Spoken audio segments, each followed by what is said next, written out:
আসসালামু আলাইকুম ও রহমতুল্লাহ। প্রিয় দর্শক, সীমান্ত দিয়ে ঢুকছে চোরাই গরুর পাল। যেভাবে সীমান্ত পার হন, দেশি গরুতে ছড়িয়ে পড়ছে রোগ, দীর্ঘমেয়াদী ক্ষতির আশঙ্কা। জানাবো এর বিস্তারিত, ভিডিওটি না টেনে দেখতে থাকুন। হাতে লাঠি, মুখ কাপড়ে ঢাকা, সবাই চোরা কারবারি। কোরবানির সামনে রেখে তাদের যেন আগেই লেগেছে ঈদ। বান্দরবানের নাইক্ষ্যংছড়ির সীমান্তের কালাচাইন্দায় রাতের আলো আধারিতে সীমান্ত গলে গরুর পাল ঢুকেছে বাংলাদেশে। রাত যত গভীর হয় ততই নামে গরুর ঢল। সীমান্ত ডিঙিয়ে বহুদূর এগোতেই প্রস্তুত ট্রাক, সেই ট্রাকে দলে দলে সওয়ার হচ্ছে গরু। এরপর চলে যাচ্ছে দেশের নানা প্রান্তে। এভাবেই কাঁটাতার, নদী আর পাহাড় সবকিছু একাকার করে ভিনদেশি গরু মিশে যাচ্ছে কোরবানির হাটে। স্থানীয় রাজনীতিবিদ, জনপ্রতিনিধি, সন্ত্রাসী ও প্রশাসনের কিছু ব্যক্তি জড়িত থাকায় চোরাচালান চক্রটি বেশ শক্তপোক্ত, অপ্রতিরোধ্য। দুর্গম পথ পাড়ি দিয়ে এই প্রান্তে গরু আনতে ঘাটে ঘাটে দিতে হচ্ছে বকরা। আবার সীমান্তরক্ষীর চোখ এড়াতেও চলছে নানা কিসিমের কেরামতি।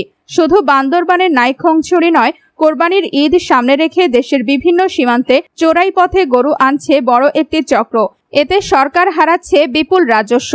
এদিকে কোরবানির সময় ভারত ও মিয়ানমার থেকে গরু আসবে না, সরকারের এমন ঘোষণায় আশায় বুক বেঁধেছিল খামারিরা। এখন সীমান্ত দিয়ে দেদার গরু ঢোকায় লোকসানের শঙ্কায় নিরাশ তারা। যদিও প্রশাসনের দাবি, ভারত ও মিয়ানমার থেকে গবাদি পশুর অনুপ্রবেশ ঠেকাতে নেওয়া হয়েছে কঠোর ব্যবস্থা। মাসখানেক ধরে চলা গরু পাচারের কারণে সীমান্ত এলাকায় বিভিন্ন খামারের পশুর শরীরে নানা রোগ ছড়িয়ে পড়েছে বলে অভিযোগ খামারিদের। সংশ্লিষ্ট ব্যক্তিরা বলছেন, দেশে বৈধ পথে পশু আনতে নানা রকম পরীক্ষা নিরীক্ষা করা হয়, অথচ চোরাই পথে আসা গরুর শরীরে রোগ আছে কিনা তা জানার সুযোগ নেই। এতে দেশের প্রাণী সম্পদ খাতে দীর্ঘমেয়াদী ক্ষতি হতে পারে। দেশ জুড়ে অজানা ভাইরাস ছড়িয়ে পড়লে তা সামাল দেওয়া কঠিন হবে। চোরাই পথে আসা পশু মানব স্বাস্থ্যের জন্য ঝুঁকি বয়ে আনতে পারে বলে মনে করেন সংশ্লিষ্টরা। তবু চোরাই পথ খোলা। 2014 সালে ভারতে বিজেপি সরকার ক্ষমতায় আসার পর বাংলাদেশে গরু আসা বন্ধ হয়ে যায়। চাহিদা মেটাতে বাংলাদেশে বাড়ে গবাদি পশু পালন। দেশে এখন ছোট বড় মিলিয়ে 20 লাখ খামার আছে। এবার কোরবানিযোগ্য পশুর সংখ্যা 1,29,80,367, যা চাহিদার চেয়ে প্রায় 23 লাখ বেশি। এই সংখ্যা গত বছরের চেয়েও 4,44,034টি বেশি। কয়েক বছর ধরে কোরবানি ঈদের আগে সীমান্তে কড়াকড়ি থাকায় আসেনি পশু। তবে এবার সীমান্ত অনেকটাই ঢিলে ঢালা। কক্সবাজারের টেকনাফ, উখিয়া, রামু, চকরিয়া, বান্দরবানের নাইক্ষ্যংছড়ি, সিলেট, কুমিল্লা, লালমনিরহাট সহ 6 জেলার 38 সীমান্ত পয়েন্ট দিয়ে ভারত ও মিয়ানমার থেকে সবচেয়ে বেশি পশু ঢুকেছে বলে অভিযোগ করেছেন স্থানীয়রা।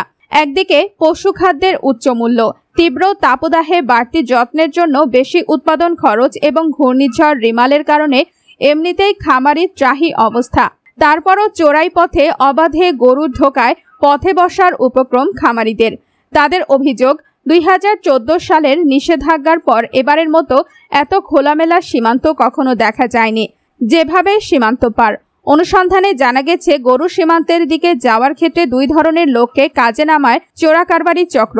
একটি গ্রুপ গরুর সঙ্গেই থাকে, আর একটি গ্রুপ রাস্তায় পুলিশ, বিএসএফ, বিজিবি থাকে কিনা তা জেনে কারবারিকে খবর দেয়। তারা গরু প্রতি 2000 টাকা করে পায়। সীমান্ত পার হওয়ার পর দেশের কোনো হাট থেকে টাকার বিনিময়ে গরু কেনার নকল কাগজপত্র তৈরি করে নেওয়া হয়। এতে পথে আর পুলিশের ঝামেলায় পড়তে হয় না। গরু ঢোকাতে 14 নাটের গরু।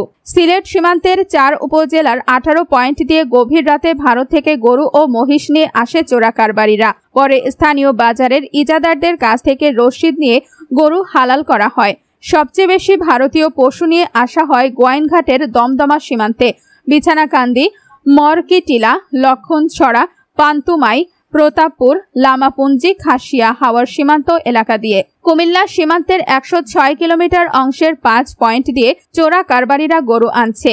জানা যায়, কুমিল্লার আদর্শ সদর উপজেলার বিবির বাজার ও সদর দক্ষিণ উপজেলার গলিয়ারা, ব্রাহ্মণপাড়া উপজেলার আশাবাড়ি, বুড়িচং উপজেলার ভবের মোড়া, 14 গ্রাম উপজেলার ডিমাতলি এলাকাকে গুরুত্বপূর্ণ ট্রানজিট হিসেবে বেছে নিয়েছে চোরা কারবারিরা।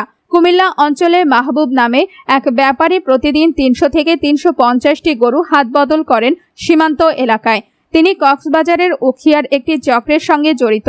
এদিকে বান্দরবানের নাইক্ষ্যংছড়ির ভালোবাসা, কম্বোনিয়া, তুমব্রু, বাম, হাতিরছড়া, ফুলতলি, ঢাক ঢালা, লম্বাশিয়া, ভাল্লুকখাইয়া, দৌছড়ি, বাইশবাড়ি, আশারতলি, জামছড়ি এবং রামুর হাজিরপাড়া ও মৌলভীর কাটা দিয়েও চোরাই পথে মিয়ানমারের গরু আসছে। সীমান্ত এলাকার লোকজন জানিয়েছেন, চিহ্নিত 14 ব্যক্তির নেতৃত্বে 2 শতাধিক চোরা কারবারি কোরবানির ঈদ ঘিরে বেপরোয়া হয়ে উঠেছে। ট্রাক যোগে এসব গরু পৌঁছে যাচ্ছে ঢাকা সহ বিভিন্ন জেলায়। বাংলাদেশ ডেইরি ফার্মার্স অ্যাসোসিয়েশনের সভাপতি মোহাম্মদ ইমরান হোসেন বলেন, 55,000 খামারি আমাদের সংগঠনের সদস্য। অনেকদিন ধরে আমাদের সদস্যরা তথ্য দিয়ে বলছেন, বিভিন্ন সীমান্ত দিয়ে হাজার হাজার গরু ঢুকছে। হঠাৎ করে উত্তরবঙ্গ সহ বিভিন্ন এলাকায় দেশি গরুতে রোগ ছড়িয়ে পড়েছে। লাম্পি স্কিন রোগে হাজার হাজার গরু আক্রান্ত হচ্ছে। মাংস ও প্রাণী সম্পদ মন্ত্রী মোহাম্মদ আব্দুর রহমান বলেন, রাতের অন্ধকারে কিছু গরু ঢুকছে বলে অভিযোগ পাওয়া যাচ্ছে। তবে সীমান্ত রক্ষাকারী বাহিনী তাদের চেষ্টা অব্যাহত রেখেছে। স্বরাষ্ট্র মন্ত্রণালয়কে বিষয়টি জানানো হয়েছে। রাষ্ট্র কোনোভাবেই কোরবানির জন্য কাউকে পশু আমদানি করার অনুমতি বা বৈধতা দেয়নি। প্রশাসন কঠোর অবস্থানে আছে।